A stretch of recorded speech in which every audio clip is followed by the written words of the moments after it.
Hello friends. हम लोग उस दिन क्वांटम संख्या के बारे में अध्ययन किए थे, तो आज हम लोग कुछ क्वेश्चन के देखेंगे कि क्वांटम संख्या से संबंधित जो भी प्रश्न है उसको हमने नोट डाउन किया है। तो देखिए, किसी कोष में पाए जाने वाले ऑर्बिटलों की संख्या बराबर होती है। तो ये बहुविकल्पी में क्वेश्चन पूछा था, तो ये फार्मूला हमने आपको बताया था। तो ये इसका ही आंसर होगा 2l+1। इसका ये आंसर होगा 2l+1। मतलब किसी भी कोष में अगर ऑर्बिटल की संख्या निकालना तो इस फार्मूले से आप फाइंड कर सकते हैं। अब सेकेंड क्वेश्चन यहाँ देखिए, orbital angular momentum for a 4d electron. मतलब 4d इलेक्ट्रॉन में कोष में अगर कोई इलेक्ट्रॉन है तो इसके लिए ऑर्बिटल एंगुलर मोमेंटम क्या होगा। तो देखिए, ऑर्बिटल एंगुलर मोमेंटम का फार्मूला होता है √L कोष्टक में l+1 इंटू एच। तो डी उपकोष के लिए हमें पता है कि यल का मान जो होता है वो 2 होता है।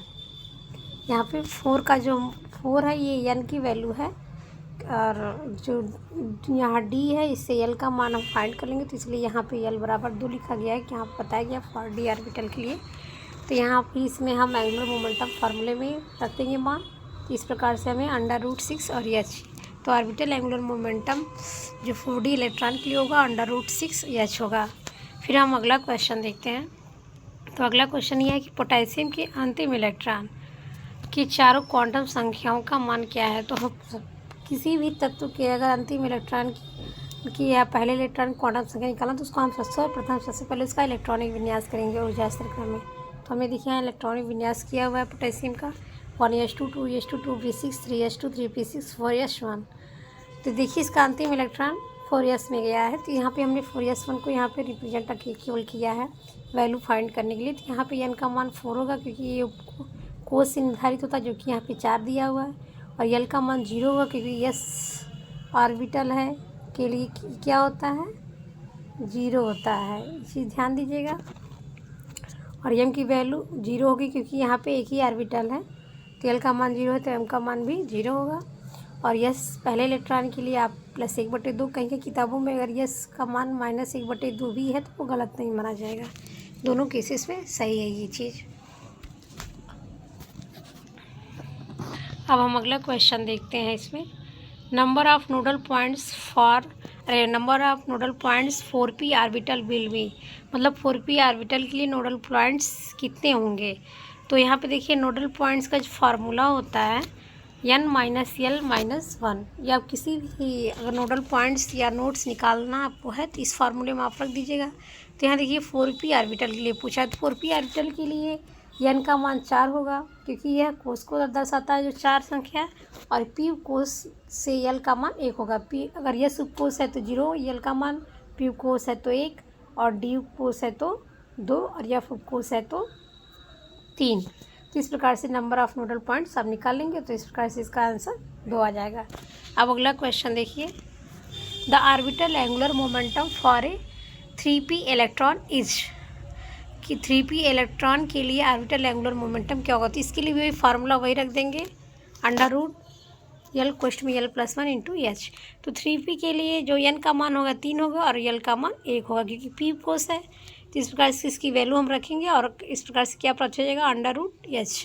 अब यहाँ देखिए अगला क्वेश्चन क्या है, ये बहुविकल्पी में दिया क्वेश्चन देखिए पूछ लिया जाता है। लिखा किसी परमाणु में किन्हीं 2 इलेक्ट्रॉनों की चारों क्वांटम संख्याओं के मान या की जो क्वांटम संख्याओं के मान समान नहीं हो सकते। यहाँ पे मान सब छूट गया, इसको आप लोग ऐड कर लीजिएगा। क्वेश्चन मिसिंग स्प्रेड हो गया है, क्वेश्चन में नहीं दिया था।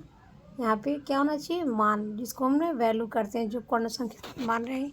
सामान्य तो यह कथन किसका है या यह किसने किस वैज्ञानिक ने। ये पाउली का अपवर्जन सिद्धांत के अनुसार ये है कि किसी भी परमाणु की किन्हीं 2 इलेक्ट्रॉनों की चारों क्वांटम संख्याओं के मान समान नहीं हो सकते। अब यहाँ पे अगला क्वेश्चन देखिए, पूर्ण रूपेण पूरित डी कक्षक होता है। मतलब जो पूर्ण रूप से पूरित डी कक्षक होता है वो कैसा होता है। तो आपको ये चीज़ पता होना चाहिए, वो स्फेरिकल सिमेट्रिकल होता है, जिसको हम हिंदी में गोली सममित कहते हैं। ये देखिए 1 नंबर का क्वेश्चन है, इसको बहुविकल्पी भी पूछा जा सकता है, वैसे पूछा जा सकता है, इसको हमें जानकारी रखना चाहिए। और यहाँ देखिए 3p कक्षक के लिए क्या सत्य है, मतलब उनके n के मान क्या होंगे, l के मान क्या होंगे, m के मान क्या होंगे, s के मान क्या होंगे। तो इस तरह से बहुत विकल्प में ये भी क्वेश्चन इस तरह से पूछ लेता है। वैल्यू नहीं फाइंड करने के लिए कहेगा, उसमें वैल्यू दिया रहेगा और आपको इसे पूछेगा सत्य क्या है। तो 3p के लिए देखिए n का मान 3 होना चाहिए, l का मान 1 होना चाहिए क्योंकि p को से, और यहाँ पे m की वैल्यू पूछा है। तो देखिए यहाँ पे x आर्बिटल है, p x आर्बिटल। तो आप ये चीज़ ध्यान दीजिएगा, जो p कोस होता है उसमें 3 कक्षक होते हैं, आपको ये चीज़ पता है, ठीक। तो देखिए इसको आप पी एक्स मान लीजिए और ये आपका पी वाई हो गया, और ये आपका जो पी बीच का ये पी जेड। तो यहाँ पे हमने देखिए इसे इंडिकेट किया हुआ है, और ये की वैल्यू देखिए ऐसे है, जीरो को हमने बीच में रखा है और +1 से शुरू किया है -1। ये यल का मान 1 है तो एम का मान -1 से +1 तक। तो एक चीज़ और ध्यान दीजिए, जैसे पेपर में ये एच जैसे कभी -1 से काउंटिंग होती है, पहले +1 की बात होती है। तो अगर मान लीजिए ऐसा भी है तो आप विकल्प में देख के उस उत्तर को सही करेंगे। अब यहाँ देखिए एन का इलेक्ट्रॉनिक विन्यास ये जो दिया गया है किसके अनुसार है, तो एन का इलेक्ट्रॉनिक विन्यास जो है वो ऑर्बिटल में इंडिकेट किया गया है। 1s2 2s2 2p x पे 1 p पे y 2p पे yz, मतलब सभी ऑर्बिटल में पहले एक एक इलेक्ट्रॉन जाएंगे फिर उसी। तो ये किसके आधार पे है, ये हुंड्स वैज्ञानिक ने इसको दिया था। हुंड्स की अधिकतम बहुलकता का ये नियम है कि जब तक सभी ऑर्बिटल में एक एक इलेक्ट्रॉन हो जाती तब तक अगला इलेक्ट्रॉन उस ऑर्बिटल में नहीं जाएगा, मतलब उसमें पेयर ऑफ इलेक्ट्रॉन नहीं होंगे, सिंगल इलेक्ट्रॉन होंगे। तो ये Hund's rule of maximum multiplicity क्या, जिसको हिंदी में हम हुंड की बहुलकता अधिनियम का कहते हैं। और फिर देखिए किसी परमाणु की किसी एक ऊर्जा स्तर में संपूर्ण इलेक्ट्रॉनों की संख्या की गणना के लिए व्यंजक क्या है, मतलब फार्मूला क्या है। जैसे किसी परमाणु की ऊर्जा स्तर में कितने संपूर्ण इलेक्ट्रॉन हो सकते हैं, तो उसके लिए ये फार्मूला होता है यल का मान n-1 0 से लेके यल का मान n-1 तक, और 2 क्वेश्चन में 2l+1। इस फार्मूले से आप किसी भी परमाणु के एक ऊर्जा स्तर में संपूर्ण इलेक्ट्रॉनों की संख्या की आप गणना कर सकते हैं। फिर अगला क्वेश्चन यहाँ देखिए, चुंबकीय क्वांटम संख्या निर्धारित करती है। चुंबकीय क्वांटम संख्या मतलब स्मॉल m की जो वैल्यू है वो क्या निर्धारित करती है, तो जो चुंबकीय क्वांटम संख्या की वैल्यू होती है वो ओरिएंटेशन ऑफ ऑर्बिटल मतलब कक्षक का अभिविन्यास की व्याख्या करती है। और फिर अगला क्वेश्चन देखिए, किसी परमाणु में एक पी कक्षक चुंबकीय क्षेत्र की अनुपस्थिति में होता है, मतलब किसी परमाणु में अगर एक पी कक्षक है तो चुंबकीय क्षेत्र की अनुपस्थिति में क्या होता है, 3 फोल्ड डीजेनरेट, मतलब पी कक्षक में 3 अभ्रष्ट कक्षक होते हैं, मतलब वो ऐसे होते हैं, मतलब वो डिवाइड नहीं होते एक साथ, 3 फोल्ड डीजेनरेट मतलब 3 अभ्रष्ट कक्षक होते हैं। इसे ध्यान दीजिएगा। फिर यहाँ देखिए, यहाँ हमने कुछ नोट डाउन करके लिखा है, कभी पेपर में पूछ लेता है, तो इस चीज़ को आप ध्यान दीजिएगा कि magnetic quantum number represents orbital of subshell, मतलब कोषों की कक्षक को रिप्रेजेंट करता है। और फिर लिखा है not determine ellipticity of the orbit, और ये ऑर्बिट की इलिप्टिटी को निर्धारित नहीं करता, किसके द्वारा, पाई मैग्नेटिक क्वांटम नंबर, मतलब मैग्नेटिक क्वांटम नंबर द्वारा किसी भी ऑर्बिट की इलिप्टिक द्विध्रुवीयता नहीं हो प्रदर्शित करता है। फिर यहाँ देखिए number of nodes for 3s 3p 3d orbital is respectively, मतलब यहाँ पे नंबर ऑफ नोड्स पूछ लिया 3s ऑर्बिटल 3p और 3d के लिए। तो यहाँ पे आप फार्मूला ऐसा वैल्यू जान ही रहे हैं। हमने अभी अगला क्वेश्चन एक सॉल्व किया है कि नोड बराबर n-l-1। तो यहाँ देखिए 3s के लिए, अब यहाँ आपको ये पता होना चाहिए s कोष के लिए l का मान 0 होगा और n का मान क्या हो जाएगा, यहाँ पे 3 दिया हुआ है। इसी प्रकार से p कोष के लिए l का मान 1 होगा और 3d के लिए l का मान 2 होगा। तो इस प्रकार से आप फार्मूले में रख देंगे तो ये l की इस प्रकार से नोट निकल जाएंगे। अब देखिए यहाँ अगला क्वेश्चन, एक कक्षक जिसके लिए नाभिक के प्रत्यय इलेक्ट्रॉन प्रायिकता वितरण गोली सममित होता है वह क्या है। एक कक्षक है जिसके लिए नाभिक के प्रत्यय इलेक्ट्रॉन का वितरण गोली सममित होता है। आपको ये पता है कि ये डी कक्षक के में होता है, तो ये 3D कक्षक के अंतर्गत आ जाएगा। अब यहाँ देखिए 3s ऑर्बिटल जो होते हैं वो, मतलब यहाँ ऐसे क्वेश्चन घुमा के पूछिए, नहीं बताइए कि क्वेश्चन में क्या कह रहा है, मतलब 3 ऑर्बिटल रखते हैं तो बहुविकल्प के आधार पे आपको हल करना होगा। तो यहाँ दिया था उसमें 2 नोट्स होते हैं, 3 नोट्स होते हैं, 4 नोट्स होते हैं, तो इसको हिंदी में आसान भी कहते हैं। यहाँ आप इस फार्मूले से निकाल लीजिए n माइनस एल माइनस 1।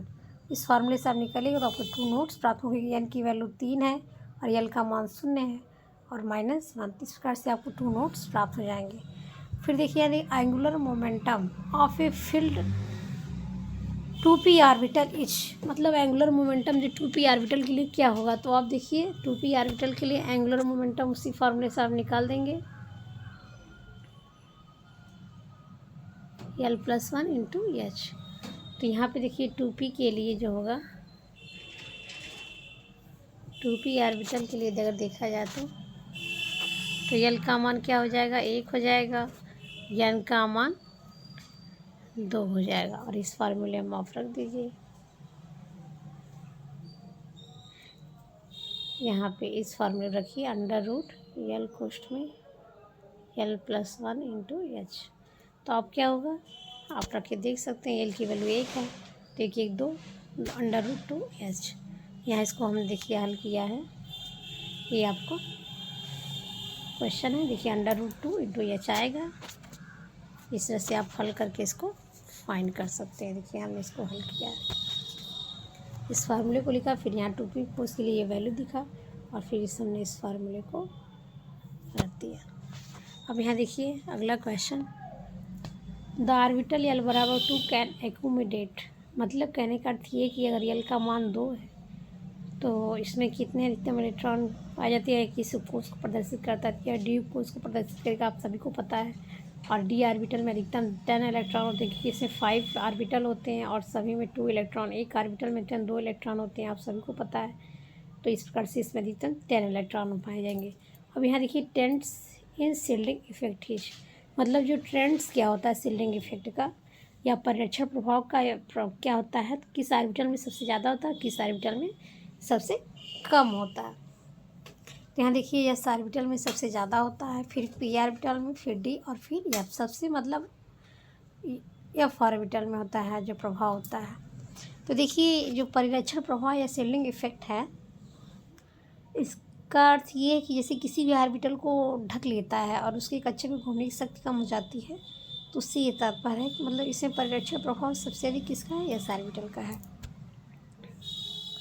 तो आपने क्वांटम संख्या पर आधारित क्वेश्चन देख लिया। अगर आपको क्वेश्चन समझ में तो और आप क्वेश्चन की अपनी किताबों से हल कर सकते हैं। आपके पास जो भी बुक्स हो, 11th-12th की या कोई भी कंपटीशन की बुक हो जो इंटर सिलेबस पे हो, उसको आप क्वांटम संख्या संबंधी जो भी क्वेश्चन उसको सॉल्व करिए, और जो क्वेश्चन नहीं आता आप कमेंट में डालिए और हमारे चैनल को लाइक शेयर सब्सक्राइब करिए। धन्यवाद।